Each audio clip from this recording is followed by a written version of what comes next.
This is the Focke-Wulf 189, a German reconnaissance aircraft and light bomber which is placed at Tier 1 BR 1.7.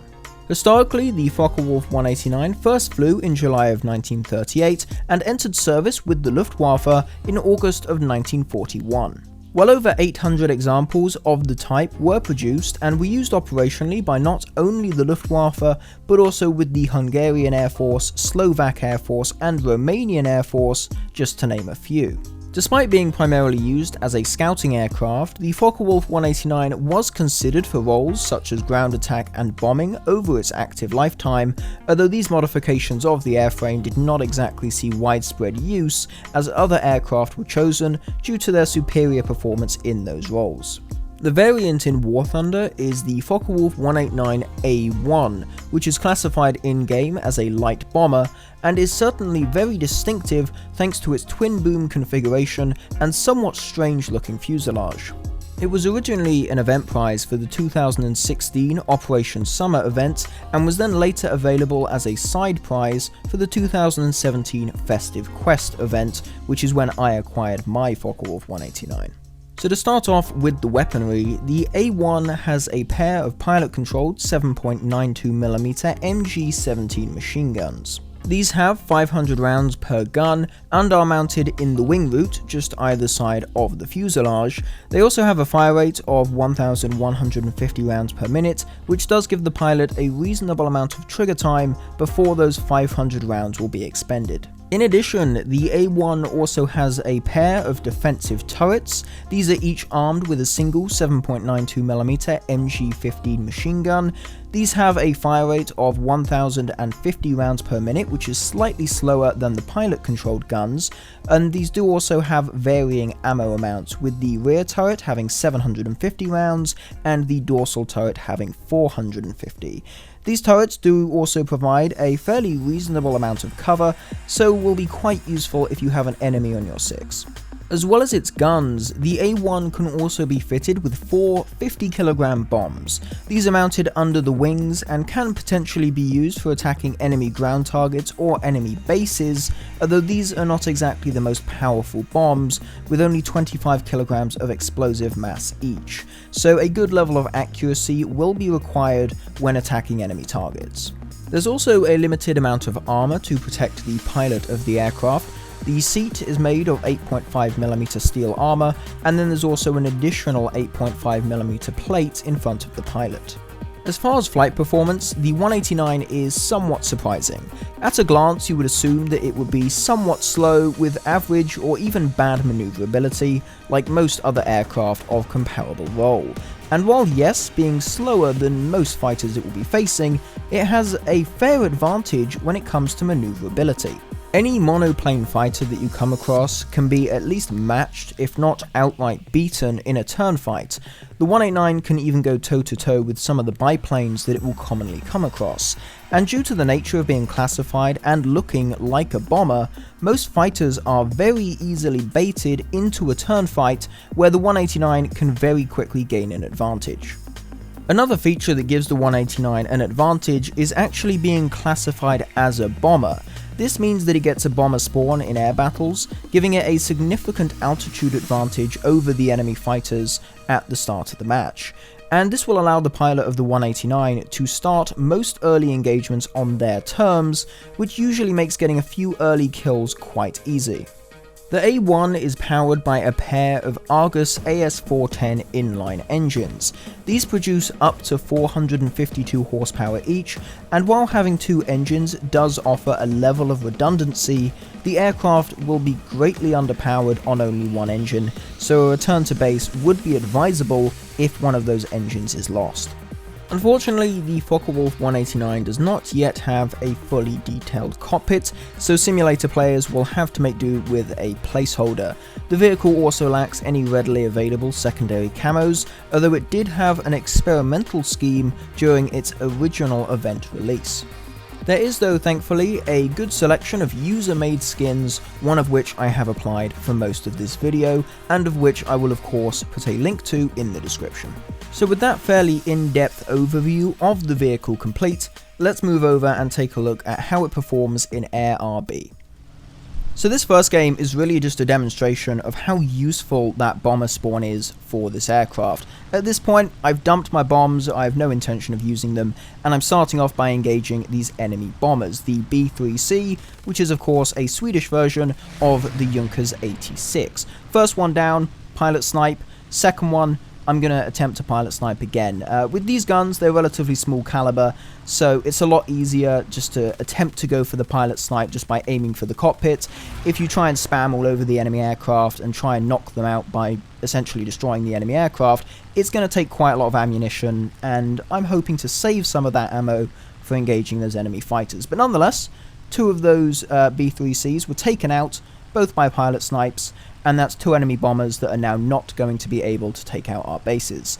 CW-21, that's sort of my primary concern at the moment. I can outmaneuver that aircraft, but he does have a far more powerful engine, better guns, better climb rate, so I'm kind of just holding off for the time being, letting that Dornier 17 go in to sort of act as bait to distract him while I kind of decide what I'm going to do.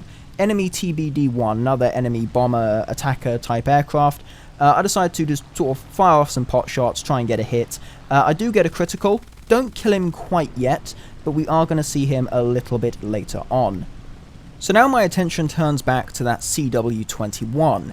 He has dropped a bit of altitude chasing that Dornier 17. The Dornier appears to be going down with multiple enemy fighters all just hounding him to try and get that kill.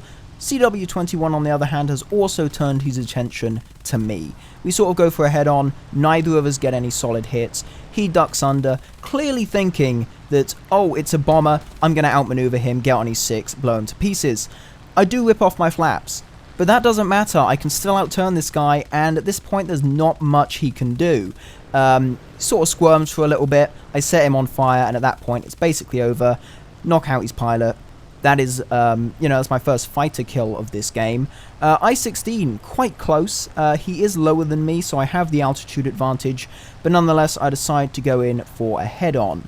Kind of a bit gutsy, not really a need to go for a head-on as I had that altitude advantage, but I set him on fire, and I don't really take any critical damage, so, I would say that was a win-win situation. He burns down, and that's my fourth kill of the game. So now turning our attention back to that TBD-1 that I said we would be seeing again. He has now seemingly done his bombing run. He's being chased by a Ki-27. I go in, he's coming towards me, and I believe I get a pilot snipe, giving me my fifth and final kill of the game. And I'm still at a reasonable altitude. I'm essentially still at the altitude I spawned at, which means any additional enemies I would then have a significant advantage over. Although by the time I drop to lower altitude to engage the last few enemies, they've been killed, and that is the end of that game. Generally, I think a very good initial demonstration of how the altitude advantage is very advantageous for this aircraft, and how its maneuverability is also a very big benefit. So starting off our second game by yet again engaging an enemy bomber, this time a B-18 Bolo. These things, generally speaking, are fairly easy kills. If you aim for the cockpit, you will usually be able to get a pilot snipe quite easily. The machine guns on this thing have a decent fire rate, so just aiming for that cockpit, firing for a few seconds, you'll usually be able to knock out the pilot. Shortly later, we have this MiG who decides to climb up to me. By climbing up to me, he generally puts himself in quite a low energy state. He's going quite slowly, but I do think he catches on pretty quick that I'm actually a bit more maneuverable than he was expecting, as seemingly he attempts to run away. I do then critical him, I knock off his rudder, do various bits of damage. He then tries to evade by rolling and just spinning around a bit, and after a bit of squirming, I set him on fire, and either his tail control's lost, or he just kind of gives up because he just dives towards the ground in flames and then dies, which gives me my second kill of the game. After a short amount of time chasing a J-22, I eventually catch up to him. He slows down for whatever reason. With this thing, as I said earlier, it's not necessarily fast. Fighters can run away from you, but in most cases they will attempt to extend, turn around, come back and try and kill you, in which case you can then gain the advantage in a turn fight and take them down. First J-22 I set on fire, he burns down, giving me my third kill. This one behind me, I'm using the turrets, I'm just sort of holding a bit of range. He is slowly catching me, but I'm using the turrets to kind of scare him off. I'm hoping that I can kind of spook him, he'll turn away, and then I can turn back and try and sort of bait him into a turn fight, where I can obviously then beat him and get some pretty solid hits. Thankfully though, he does exactly what I wanted. He turns away, and as soon as he does that, I turn back in. He quickly realizes the mistake and sort of turns back, but by that point I'm pulling onto his 6, there's not much he can do, and at this point I can just get onto his tail, and there's not much he can do to shake me. I've already damaged him quite a lot, just did some damage of tail, so his maneuverability is going to be even more unreliable. So I just kind of follow him, just track him down, trying to be careful with my shots as I am low on ammunition. But it's pretty clear he's going down. I believe I also damaged his engine, so not much he can do. Final shots, just kill him, set him on fire, rip off the back of his aircraft. It's pretty obvious he's going down. That's my 4th kill. Then we have something that does worry me. An A-1 Fw, a Chaika. Good biplane. This guy, he's jumping around a lot, obviously trying to dodge my shots. Thankfully though, I believe by his own mistake, he does go down. I think he tried to kamikaze into me. I thankfully just sort of dodged. I did get a critical hit, and he crashes. I'm not sure if I knocked out his engine. I may have damaged the engine and he just sort of stalled out as he was trying to do a fast turn, but he went down. And I was critically damaged. As I said, without an engine, it doesn't necessarily fly, but I was able just to survive till the end of the game by landing and sort of just slowly taxiing towards the airfield. And, you know, again, first on my team, 5 kills, generally a pretty good game. As mentioned, I got this aircraft during the 2017 Festive Quest event. I never really used it much, to be honest, mostly just in ground RB as a close air support aircraft, employing those 50kg bombs against enemy vehicles.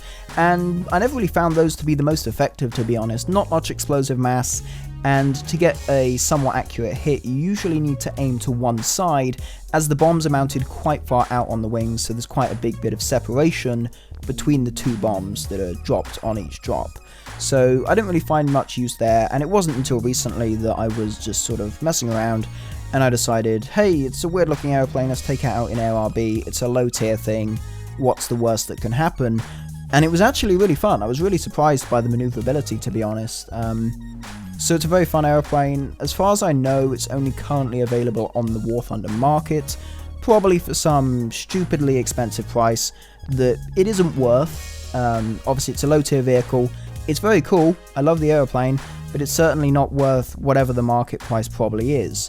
Although I am sure it will probably come back in the future for some event. When I got it in Festive Quest, it was sort of a side prize for general community activities being completed, and I think it was called Christmas Tree Lights, and if you got so many of them, the whole community, all the people who did these things, would then be given these vehicles, and this was one of the vehicles, and it's one that I'm actually pretty happy to have picked up at this point. When I originally got it, I wasn't really bothered, but now looking back, I'm pretty happy I did pick it up, as it is a rather fun aircraft.